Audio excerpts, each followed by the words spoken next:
Graças a Deus. Amém. Graças a Deus. Aleluia.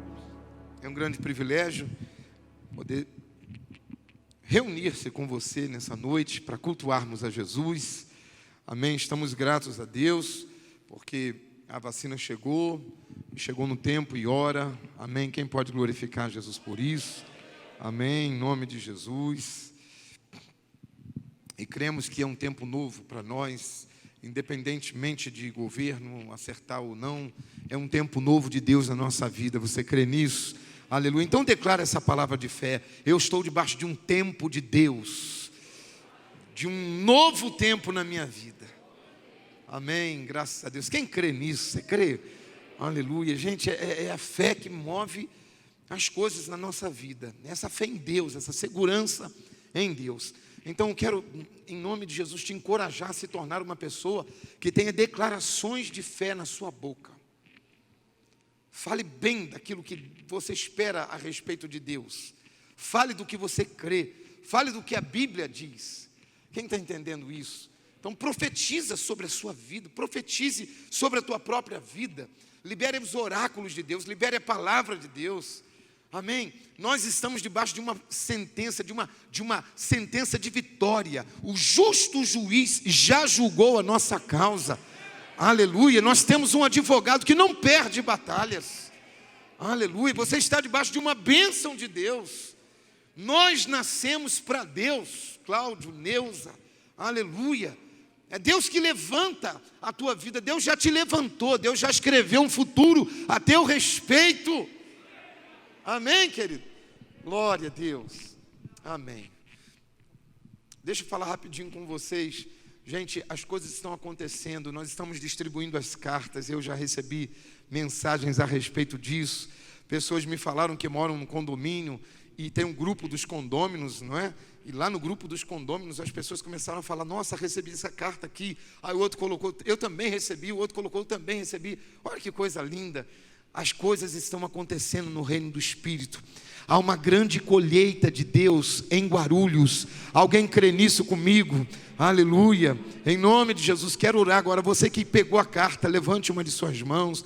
Em nome de Jesus, eu vou orar por você. Em nome de Jesus, Espírito Santo, eu apresento os teus filhos que se comprometeram com a entrega das cartas. Pessoas que estão nos acompanhando na internet também se comprometeram. Pai, em nome de Jesus, que cada pessoa que receber essa carta venha ler, Pai, e sentir um toque de unção na vida, Pai. Vai sentir o toque do teu Espírito. Nós estamos orando em fé por isso e declaramos uma grande salvação na cidade de Guarulhos, uma grande colheita para o Senhor, em nome de Jesus, Pai. E essas mãos que estão levantadas, Pai, eu libero a Tua palavra que está em Romanos, que diz: quão formosos são os pés dos que anunciam as boas novas. Quem pode dizer amém? Amém, glória a Deus. Podemos aplaudir Jesus pela vida de cada voluntário do projeto Jesus para Todos. Amém. Eu já fiz a minha entrega essa semana e estou muito grato a Deus por isso. E você que ainda não teve um tempo para entregar, faça isso até domingo, em nome de Jesus, porque o Espírito Santo está agindo. A gente só precisa levar as boas novas. Amém? Faça isso essa semana, porque no próximo domingo eu vou apresentar para vocês o modelo de carta e nós juntamos a terceira etapa com a segunda etapa e vamos entregar mais uma carta. E essa carta ela vai conter um vídeo também. Domingo você vai saber. Então vem, porque nós vamos só apresentar para você e depois vamos passar para a parte do envelopamento das cartas e então uma nova distribuição. E nós cremos que o Espírito Santo está salvando pessoas. Para que igreja elas vão, eu não sei. O importante é estarem na igreja de Jesus. Amém? É eu e você cumprirmos a nossa parte na missão. Pastor, eu não participei da compilação, eu não consegui participar dessa primeira fase de entrega. Eu quero participar da segunda fase. E ainda tem tempo para você. Ainda há tempo de fazer aquilo que Deus colocou diante de você. Ainda dá tempo. Amém? Então domingo vou apresentar para vocês a nova carta e vai ser uma grande bênção para que você saiba o que você está entregando. Amém? Graças a Deus. Gente, Nós vamos ler um texto da palavra, mas antes eu estou aqui com a Bíblia King James e eu preguei na segunda-feira numa igreja e levei alguns exemplares dessa Bíblia para passar para os irmãos, e essa Bíblia é muito interessante. A Bíblia King James, eu tenho algumas lá embaixo, os recursos que vêm da venda dela, eles vão para a obra da igreja, tá? E se você quiser comprar, quiser presentear alguém, há quem diga que quem dá um livro faz um elogio. A Bíblia King James é do rei James I da Inglaterra. Ele foi o homem quem queria uma tradução bem minuciosa, baseada bem nos originais, e não que a tradução que você tenha não seja assim, mas ele foi muito criterioso, por isso é chamada Bíblia King James, é a Bíblia do rei James I da Inglaterra. Ela foi publicada em 1611, esse rei chamou 54 tradutores e mais 47 linguistas importantes da época e pediu que eles fizessem a tradução direto dos originais, bem fiel, para que fosse lida na Inglaterra durante o seu reinado.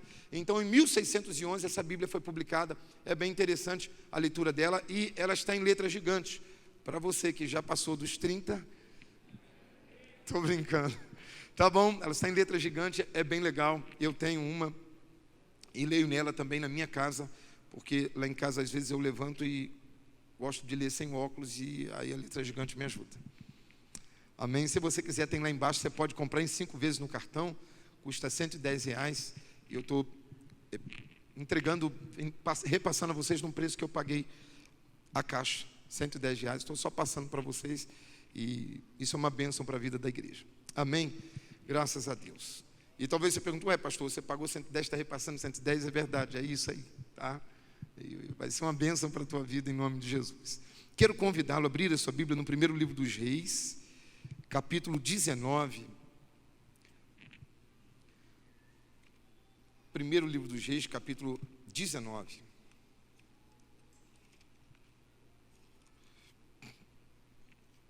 Nós só temos uma caixa hoje dessas Bíblias aí, tá?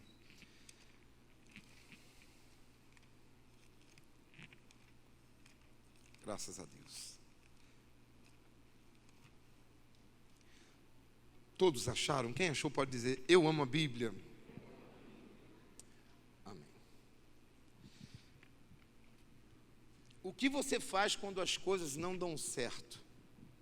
Ou quando as coisas não acontecem do jeito que você gostaria que acontecesse? Qual a tua reação? Alguém aqui já vivenciou? Essa pergunta é bem redundante, mas me cumpre fazê-la. Alguém aqui já vivenciou assim, uma situação que não aconteceu do jeito que você queria? Alguém já viveu isso aí? Eu acho que isso é de todos nós. Agora, como reagimos quando as coisas não acontecem do jeito que imaginamos, do jeito que esperávamos? Como é que você reage? Nós vamos olhar na vida de um profeta, de um homem de Deus, um homem poderoso. E eu quero convidá-lo a ler primeiro livro dos Reis, capítulo 19. Amém? Leia comigo.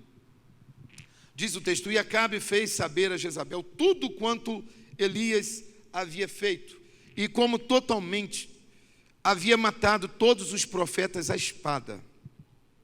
Então Jezabel mandou um mensageiro a Elias, a dizer-lhe, assim me façam os deuses, e outro tanto, se de certo amanhã, a estas horas, eu não puser a tua vida como a um deles.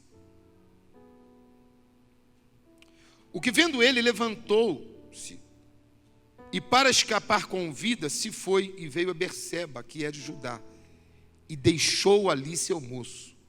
E ele foi ao deserto, caminho de um dia, veio e se assentou debaixo de um zimbro, e pediu em seu ânimo a morte, e disse, já basta, Senhor, toma agora a minha vida, pois não sou melhor do que os meus pais. Deitou-se e dormiu debaixo de um zimbro. E eis então um anjo o tocou, ele disse, levanta-te e come. E olhou, e eis que à sua cabeceira estava um pão cozido sobre as brasas, e uma botija de água, e comeu, e bebeu, e tornou a deitar-se. E o anjo do Senhor tornou segunda vez, e o tocou, e disse, levanta-te e come, porque muito comprido te será o caminho. Levantou-se, pois, e comeu, e com a força daquela comida, caminhou 40 dias e 40 noites, até Horebe, o monte de Deus. Ali entrou numa caverna e passou a noite. E eis que a palavra do Senhor veio a ele e lhe disse: o que fazes aqui, Elias? Somente até aqui, por enquanto. Meus amados, nós estamos diante de um texto que fala de um momento histórico, um momento muito importante na nação de Israel, porque Israel enfrentara um período de 3 anos e meio de seca, e por conta da desobediência, e agora Deus avisa Elias, Deus diz para Elias: Elias, vai lá, porque eu vou fazer chover sobre a terra. E Elias então obedece à voz de Deus, e Elias chama Israel para um desafio. A nação de Israel nesse momento estava debaixo da liderança de Acabe. Acabe, para fazer uma aliança política, se casou com Jezabel. Ele fez uma aliança com o pai de Jezabel. Jezabel era uma mulher que tinha muitos ídolos, e Jezabel se tornou uma grande oposição aos profetas de Deus em Israel. Jezabel levou o culto para dentro de Israel, o culto a Baal para dentro de Israel. E ela não só levou o culto para dentro, como ela comprou a maioria dos profetas dentro de Israel. Haviam profetas que eram profetas de Deus antes e passaram a comer à mesa de Jezabel. E outros profetas Jezabel introduziu dentro de Israel pelo menos 850 profetas, 400 profetas de Baal e 450 profetas de Acera. Elias percebe a opressão que havia em Israel, a idolatria que havia em Israel. Então ele libera uma palavra que não choveria em Israel, até que Israel se convertesse a Deus. E durante 3 anos e meio não choveu em Israel. Quando Deus então quer mandar chuva, Deus fala para Elias ir a Israel. E agora Elias vai, faz um desafio, e nós conhecemos a história. E se você não conhece a história, está no primeiro livro dos Reis, capítulo 17, 18 e 19. Quando Elias faz o desafio e não caiu fogo do céu para os profetas de Baal. O desafio era o seguinte: o Deus que respondesse com fogo do céu, esse seria aclamado o Senhor de Israel. E Baal não é Deus, Baal era um ídolo. Os profetas de Baal clamaram e não houve nada, não houve resposta. Elias clamou e caiu fogo do céu. Na mesma hora que Elias clama, Deus manda fogo do céu. Elias foi um grande profeta em Israel. Elias era um profeta tão ousado porque Elias falava as coisas e Deus respaldava o que Elias dizia. Elias tinha muita intimidade com Deus. Elias era como um exército à parte em Israel. Os profetas naqueles dias eram chamados de cavalos e cavaleiros de Israel. Eles eram considerados como um exército extra. Elias era tão forte espiritualmente, ele tinha um ministério tão forte que certa vez o rei mandou um capitão com mais 50 soldados para prender Elias. E Elias disse assim, aí o capitão gritou para Elias, Elias estava em cima do monte, o capitão gritou e disse assim, o rei lá em Samaria, e disse para Elias assim: homem de Deus, desce daí. Elias virou para ele e falou assim: se eu sou homem de Deus, que caia fogo do céu e consuma você e essa tropa. E caiu fogo do céu. Tamanho era o ministério profético de Elias. Elias, você conhece a história? Quando Elias vai a Sarepta, quem leva alimento para Elias são os corvos. Deus cuidou muito de Elias. Tudo na vida de Elias acontecia conforme ele falava. Mas chegou um dia na vida de Elias, Lucas, que Elias profetiza, e aqui especificamente nesse capítulo 19, e ele imagina que vão acontecer coisas, segundo estava na sua mente. Ele já tinha uma imaginação daquilo que ia acontecer na cabeça de Elias, e eu penso aqui, podemos fazer essa interpretação no texto. Na cabeça de Elias, quando caísse fogo do céu, Jezabel seria exterminada, o povo ia se levantar contra Jezabel, o povo ia se levantar e estabelecer novamente um culto ao Senhor. E não foi isso, não aconteceu exatamente do jeito que Elias queria. Pela primeira vez na história aqui do profeta, acontece uma coisa que Elias não estava prevendo. Quando as coisas não acontecem do nosso jeito, como é que você faz quando as coisas não acontecem do jeito que você gostaria? Eu já tive projetos que elaborei e eles não aconteceram do jeito que eu gostaria. Como é que você faz? Eu quero chamar a tua atenção para o que não fazer quando as coisas não acontecem do jeito que gostaríamos. O que não fazer? Elias, ele esperava que, e eu também criei esse cenário, Elias esperava que ao cair fogo do céu, ele não só seria clamado, como as coisas entrariam em perfeita ordem naquele exato momento. Porque, pensa comigo, tem coisas que nós pensamos assim: eu vou orar, eu vou jejuar, eu vou me alinhar com Deus, e aí vai acontecer isso, vai acontecer aquilo outro, e a gente fica esperando, e acontece diferente do que imaginamos. Eu vou entrar naquele emprego, eu vou fazer a minha inscrição, eu vou ser chamado para entrevista, vou entrar, e acontece do jeito diferente do que nós imaginamos. O que não fazer quando acontece diferente? Vou citar algumas coisas aqui. Primeiro, olha o que aconteceu com Elias.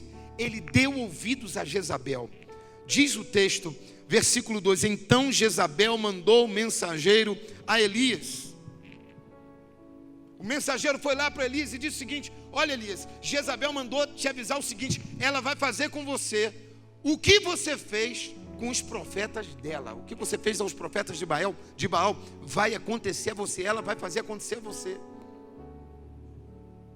Elias deu ouvidos à voz de Jezabel. O que eu não posso fazer, pastor, quando as coisas não acontecem do meu jeito? Não dê ouvidos à voz de Jezabel. Jezabel vai querer te afrontar, o espírito. Gente, Jezabel é um espírito que atua até hoje. Por isso há uma exortação às 7 igrejas do Apocalipse. A uma das igrejas, o Senhor diz assim: tenho porém contra ti algo, você tolera Jezabel. Esse espírito de Jezabel, que é um espírito de oposição, que é um espírito de intimidação, de ameaça, também age hoje no meio da igreja. Mas em nome de Jesus, você e eu, nós não daremos ouvidos à voz de Jezabel. Ele dá ouvido à voz de Jezabel. Eva deu ouvido à voz da serpente. Sansão deu ouvidos à voz de Dalila.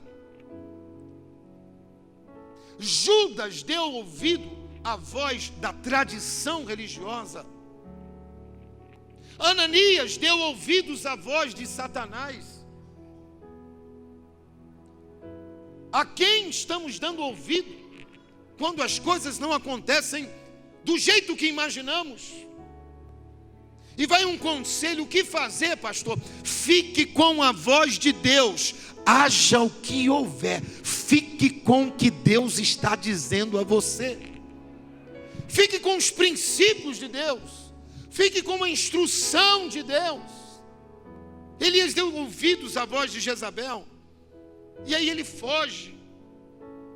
Veja que quando você lê o capítulo 18, e diz que o texto que quando caiu o fogo do céu, a multidão começou a gritar: só o Senhor é Deus.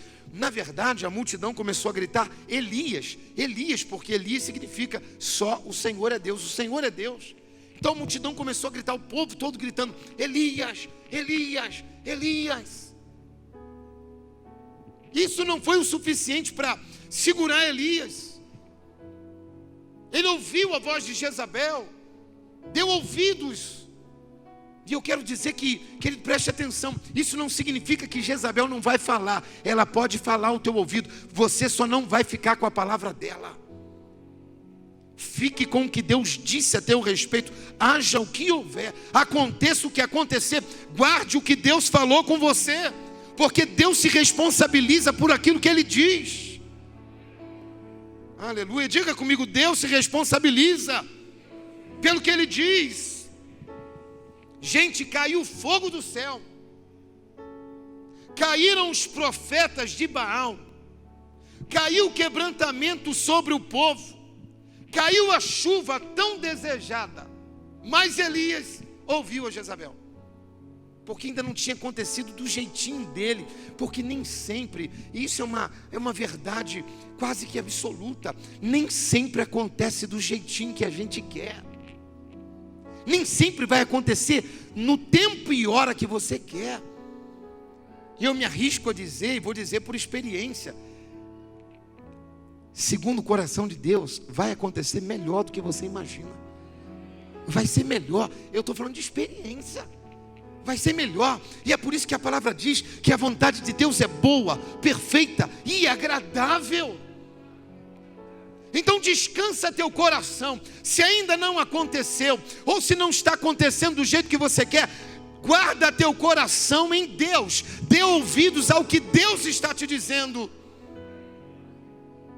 Parecia que o cenário ia ficar totalmente favorável para Elias e não ficou. O que mais eu não posso fazer, pastor, quando as coisas não acontecem do meu jeito? Guarde isso. Quando nós damos ouvidos à voz de Jezabel, corremos o risco de entrar pelo meio do deserto por conta própria, por conta e risco próprio. Elias, diz o texto, ele correu, entrou pelo meio do deserto. Olha o que diz o texto, versículo 3. Leia comigo. O que vendo ele se levantou para escapar com vida e se foi, veio a Berseba, que é de Judá. Ali deixou o seu moço, versículo 4. E ele se foi ao deserto o caminho de um dia. Perdeu o senso de direção. Entrou pelo deserto, caminha fora. Gente, o deserto é perigoso. O deserto se torna um lugar de isolamento. Guarde isso. Nós só devemos ir para o deserto quando o Espírito Santo nos leva. Diz a palavra que Jesus foi conduzido pelo Espírito Santo ao deserto. Se o Espírito Santo te levar ao deserto, pode ficar tranquilo que Ele prepara uma mesa para você, lá no meio do deserto. Mas quando o Espírito Santo nos leva, a Bíblia diz que Deus levou Israel para o deserto para provar o que tinha no coração de Israel. Agora guarde isso, eu e você não podemos entrar no deserto por conta própria. Entrar no deserto da solidão, do isolamento por conta própria, o deserto que o medo nos levou, entrar pelo deserto fugindo de algo é perigoso. Ele perdeu o senso de direção porque deu ouvidos à voz de Jezabel. Não podemos perder a essência. Se você está enfrentando lutas, está enfrentando uma série de circunstâncias que são contrárias a você, porque normalmente quando uma coisa dá errado, parece que as outras coisas vêm a reboque, mas há poder no sangue de Jesus para te manter firme, de pé, porque o vento vai passar. Talvez você esteja enfrentando situações e não sabe o que fazer, está tentando até ir para o deserto. Deus te diz, só vá quando eu te levar. Não perca a identidade. Você é filho de Deus. Não perca a essência. Você é vaso escolhido de Deus. Dentro de você habita o Espírito Santo. Outra coisa que acontece com Elias nesse texto, nós vemos, gente, ele dá ouvidos à voz de Jezabel, e isso é terrível, e aí ele perde o senso de direção. E a terceira coisa que acontece com Elias, veja comigo, Elias quebrou seus vínculos de relacionamentos. Veja o versículo 3, o que vendo ele se levantou para escapar com vida, se foi, veio a Berseba, que é de Judá, e deixou ali seu moço. Elias quebrou vínculos de relacionamento. Deixou os amigos para trás. Existem amigos, existem pessoas na nossa jornada cristã, na nossa jornada de vida que foram plantadas pelo Senhor. Verdadeiros amigos, existem amizades que são importantíssimas. Amigos que oram mais do que nós, amigos mais crentes que a gente. Você tem um amigo mais crente que você? Alguém que ora mais? Você tem um amigo de oração? Isso é importantíssimo. É importantíssimo guardar os vínculos de amizades. Gente, nós pastores, eu procuro me cercar de pessoas que são amigos de oração. De vez em quando eu recebo um WhatsApp: pastor, estou indo na tua casa entregar um jejum. Eu falo: oh meu Deus, manda mesmo. Pastor, orei por você essa semana. Meu amigo, estou em oração por você. São amigos. Mas diz o texto que Elias largou seu amigo, largou o moço, ficou sozinho. Na hora que você tem vontade de desistir, quando as coisas não acontecem do teu jeito, do jeito que você imaginou, é nessa hora que precisamos de amigos. Sabe aquele amigo que você vai ligar e vai falar: me ajuda, eu preciso de falar com alguém. Talvez você tenha entrado aqui essa noite, você está me ouvindo pelas redes sociais e está se isolando de todo mundo. Não se isole. Ainda existe gente boa, existem amigos verdadeiros, e a palavra diz: existem amigos mais chegados que um irmão.